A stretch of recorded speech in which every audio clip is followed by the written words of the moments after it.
Donald Trump दोबारा सदर मुंतखब हो गए।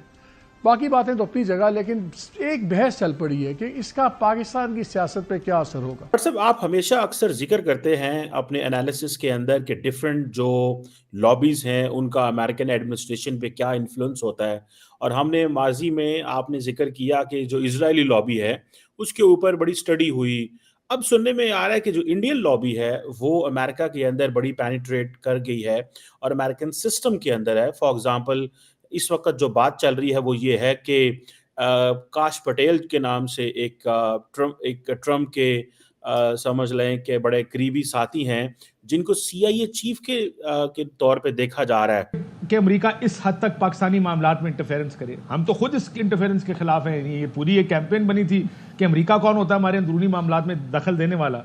अगर किसी को हटाना नाजायज है तो किसी को निकालना भी नाजायज होना चाहिए कि कोई भी इस किस्म की इंटरफेरेंस नहीं होनी चाहिए। ठीक है, एक प्रिंसिपल इशू है, लेकिन अमेरिकन प्रेसिडेंट की प्लेट पर बहुत कुछ होगा।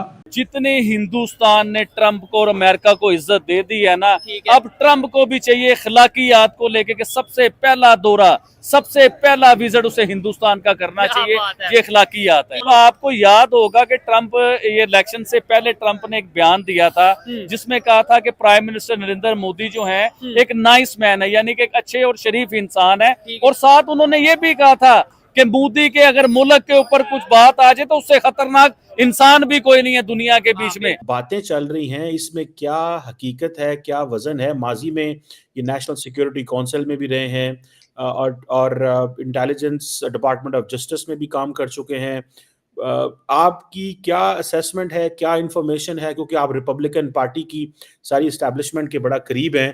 What's your assessment on this and particularly overall India की जो वहाँ पे इंडिया डियास्पोरा है वो कितना कुछ ज़्यादा एडमिनिस्ट्रेशन में आ सकता है। What's your take on that sir? Cheema साहब, मैं हमेशा ये नमस्कार, जय हिंद दोस्तों। तो दोस्तों, एक तरफ जहां ट्रंप के जीतने पर भारतीय खुश हैं तो वहीं पाकिस्तान में ट्रंप के जीतने पर एक तरह से मातम सा पसरा हुआ है, क्योंकि ट्रंप ने अपने कार्यकाल के समय में चीन और पाकिस्तान दोनों की नाक में दम कर रखा था। और अब भारतीय सनातनियों के लिहाज से देखा जाए तो सनातनियों के लिए एक बहुत बड़ी खुशखबरी है। दरअसल बताया जा रहा है कि इस बार ट्रंप अपने कार्यकाल में एक सनातनी हिंदू को सीआईए चीफ बना सकते हैं। जी हाँ, सही सुना आपने। अमेरिकी राष्ट्रपति के बाद दूसरा सबसे ताकतवर माने जाने पर पहली बार कोई सनातनी हिंदू बैठ सकता है, जिसका नाम कश्यप पटेल है। अमेरिकी राष्ट्रपति के बेहद करीबी माने जाने वाले कश्यप पटेल गुजरात के हैं, जिनके माता पिता कुछ समय पहले अमेरिका में जाकर बस गए थे। कश्यप पटेल का जन्म तो न्यूयॉर्क में हुआ था, लेकिन इनकी जड़ें हिंदुस्तान से जुड़ी हुई हैं और डोनाल्ड ट्रंप के खास और बेहद करीबी माने जाते हैं। दोस्तों, अगर कश्यप पटेल सीआईए चीफ बनते हैं तो इस ताकत पद पर बैठने वाला पहला कोई हिंदू होगा, और ये बात वाकई भारतीय हिंदुओं के लिए गर्व की बात होगी। बात करता आया हूं कि भारत का जो डायस्पोरा है वो डायस्पोरा नहीं है, वो टेक्नोक्रेट्स है। बल्कि इस वक्त मैं ये भी सवाल करना चाहूंगा कि अमेरिका के पास कौन सा चॉइस है कि वो भारतीय डिसेंडेंट लोगों से उनके साथ डील ना करें या भारत के साथ अपने रिलेशनशिप करा लें, खत्म कर लें या खराब कर लें। खत्म कर नहीं सकते, खराब कर लें, जो कि पिछले दिनों जिस तरह के ट्रूडो साहब ने किया। Can America afford to do it? मेरे ख्याल में नहीं। अब आप सिर्फ काश पटेल की बात नहीं कर रहे, हुज अ लॉयलिस्ट, लफ्ज यहां पे आज इस्तेमाल सारा मीडिया कर रहा है काश पटेल के बारे में, he is a loyalist. Cheema साहब, मैं चंद और लोगों के नाम लेना चाहूंगा। उषा वैंस है, जेडी वैंस की वाइफ है, मिसेस विवेक रामास्वामी है। आज के हालात में रिपब्लिकन पार्टी के अंदर निक्की हेली है, रिपब्लिकन पार्टी के अंदर ही जेडी वैंस, हमारे जो लुधियाना के थे बॉबी जिंदल, अब उसके वर्ल्ड बैंक के हमारे जो सरदार साहब हैं। उसके बाद माइक्रोसॉफ्ट हैं, गूगल देखें, एप्पल देखें, ये सारे घेरे आसपास के जो है। ये मुझे बताएं क्या चॉइस है अमेरिकन के पास? क्या do you have any choice? They don't have any choice. अब दूसरी एक बात देखते हैं, टेक्निकल एजुकेशन इस वक्त अगर देखा जाए तो बड़े आईवी लीग स्कूलों में, एमआईटी के अंदर, हार्वर्ड के अंदर देखा जाए तो चाइनीज और इंडियन नजर आते हैं स्टूडेंट। चाइनीज को डिफेंस कॉन्ट्रैक्ट्स नहीं दिए जा सकते due to the rivalry with China. Russia के बच्चे यहाँ पढ़ने नहीं आते, ultimately they are not, that's not a threat. वो इतने रशियन यहाँ पे इंटीग्रेट ही नहीं किया उन्होंने, इतने ज्यादा रशियन यहाँ मौजूद ही नहीं। इस वक्त डिफेंस के बड़े बड़े सेंसिटिव कॉन्ट्रैक्ट्स जो हैं they are with the Indian technocrats, जो कि डायस्पोरा कहते हैं। बल्कि मैं यहां तक कई दफा एक्सट्रीम में जाता हूं कि अमेरिका को इस वक्त भारतीय टेक्नोक्रेट्स चला रहे हैं, क्योंकि अपने बच्चे इनके तालीम छोड़ चुके हैं, अमेरिकन बच्चे पढ़ना छोड़ चुके हैं। डोनाल्ड ट्रंप साहब ने पिछले अपने पहले 4 साल जो डोनाल्ड ट्रंप साहब का 1.0 था, उसके अंदर इन्होंने कई दफा आइडेंटिफाई किया था कि हमारे पास जो इनोवेशन की एक कुव्वत थी हम लूज करते जा रहे हैं, हमारे बच्चे मैथ में पीछे हैं, दूसरी दुनिया को कंपेयर किया जाए। बिल्कुल ठीक है, बिल्कुल ठीक थे।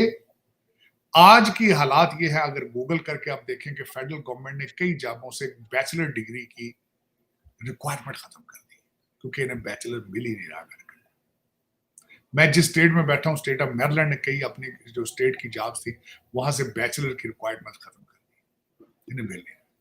बाबा बाइडन ने पिछले जो तकरीर फरमाई तो उन्होंने बड़ा ब्रैग करने की कोशिश की कि 1 लाख की जॉबें हैं जहां पे डिग्री की रिक्वायरमेंट ही नहीं। शर्मिंदगी होनी चाहिए, शर्म करनी चाहिए।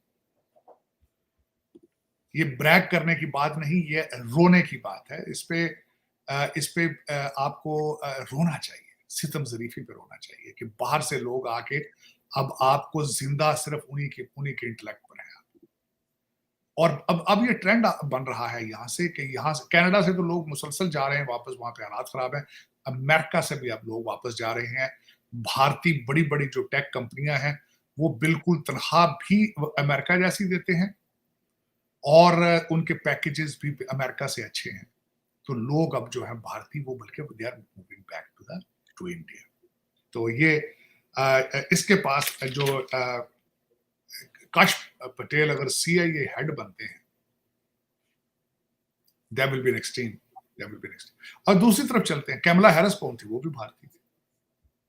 यहाँ पे उनकी तस्वीर मैं देख रहा था अगले दिन, when she was 2 or 3 years old, उनकी माँ जो थी शलवार कमीज पहन के बैठी, बल्कि कैमला नाम है इंडियन ने।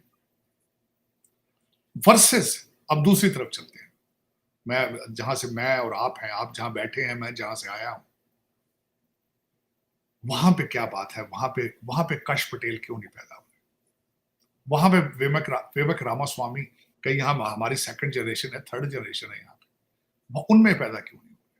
उषा वैंस उनमें कोई नहीं, क्या वजह?